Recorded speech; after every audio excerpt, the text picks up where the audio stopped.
আজকে এই যে এই পল ছাতু নিয়ে এসছে। এই পল ছাতু সাধারণত পাওয়া যায় না, খুব কম পাওয়া যায়।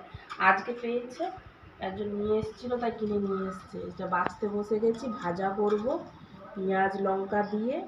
এইটার এই ওপরেগুলো তুলে ফেলে দিতে হয়, এই যে এই ওপরগুলো এটা ফেলে দিতে হয়, এই যে বেছে নিচ্ছি। এই যে মাশরুমটা এবার ভেজে নেব। লবণ হলুদ মাখিয়ে রেখে দিয়েছিলাম, এই যে কত জল বেরিয়ে গেছে। এই যে এইভাবে জল নিচড়ে নিচড়ে কড়াই দিয়ে দেবো। আর কড়াইতে তেল গরম হয়ে গেছে, দিয়ে দিলাম।